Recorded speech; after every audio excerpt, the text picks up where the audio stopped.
Transformacja regionu jest dla nas, dla młodzieży szczególnym tematem, bo zarazem będziemy za nim odpowiadać, ale zarazem też będziemy jej beneficjentami.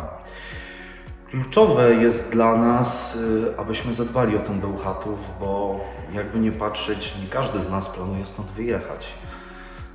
Myślę, że nawet nie każdy z nas chce stąd wyjeżdżać, nie każdy chce zaczynać wszystko od nowa, chce korzystać z tej kultury, z tego wszystkiego, co Bełchatów mu dał, z tych z rodzinnych tradycji, z mieszkania w Bełchatowie i powinniśmy zrobić wszystko, żeby właśnie ta nasza przyszłość też była związana z tym miastem. Zostaje coraz mniej ludzi właśnie w Bełchatowie młodych.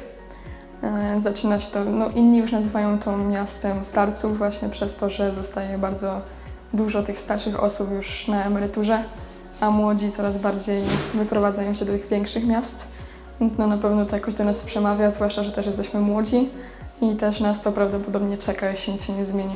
Niepokojącym dla mnie sygnałem jest to, że mało osób planuje związać swoją przyszłość z Bełchatovem, ale ma to właśnie podłoże z zaistniałą sytuacją, czyli widmem upadku bełchatowskiego kompleksu energetycznego. I jak my młodzi widzimy tą sytuację, tu właśnie pojawia się problem. Młodzi nie są wystarczająco doedukowani, żeby dyskutować o tym, jak możemy Bełchatów zmieniać. Nie mamy nawet swego rodzaju jakiegoś światełka w tunelu.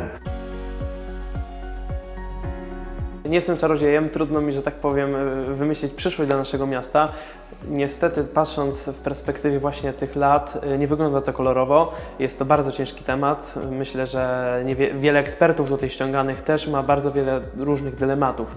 Jak po prostu zadbać o nasze miasto, o nasz region, aby pojawili się kolejni inwestorzy, aby po prostu życie w tym mieście nie zamarło. Na pewno, że tak powiem, w naszej grupie przejawił się temat energetyki, aby jednak nasze miasto zostało przy energetyce. Nie wiem, czy jądrowej, zależy oczywiście, jakie tutaj są warunki lokalne. Ma pojawić się jezioro, wiadomo, że do elektrowni jądrowej potrzebna jest duża ilość wody, aby chłodzić te reaktory.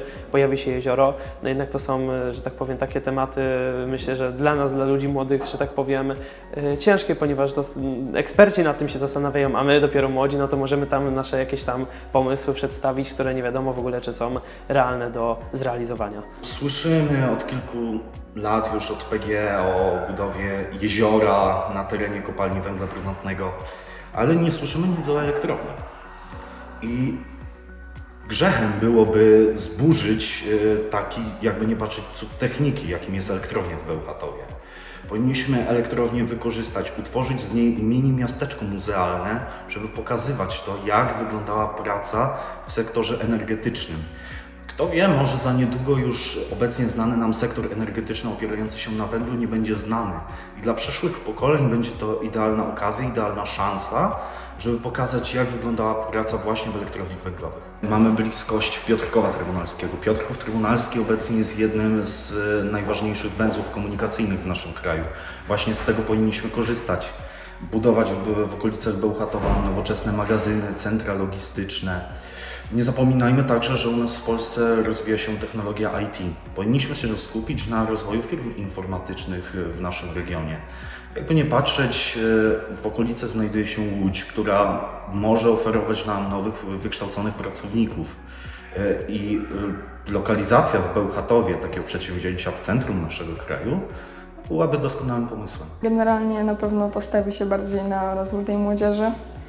Mam nadzieję, że zacznie się właśnie słuchać tych pomysłów młodych ludzi i na pewno myślę, że razem spróbujemy coś zrobić, żeby ludzie zaczęli przyjeżdżać właśnie do Bełchatowa i zobaczyli, jak tu jest i jak żyjemy. Na ten moment ciężko mi w sumie stwierdzić, jak może się potoczyć historia tego miasta.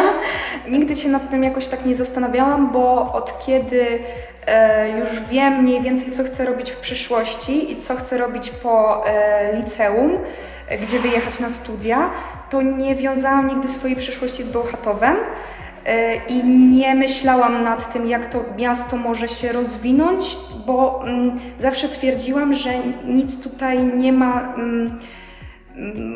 do rozwoju, ale wydaje mi się, że gdyby szczególnie nasze pokolenie jakoś zaczęło w tym kierunku działać, to może faktycznie ten Bełchatów mógłby jakoś zaistnieć, jakoś się rozwinąć. Wydaje mi się, że, no mówię, to jest kwestia tego, czy faktycznie ludzie w naszym wieku będą chcieli akurat się na tym Bełchatowie skupić. Pewnie są takie osoby, które faktycznie widzą tą przyszłość jakoś tutaj. Wydaje mi się, że trzeba patrzeć w barwach pozytywnych.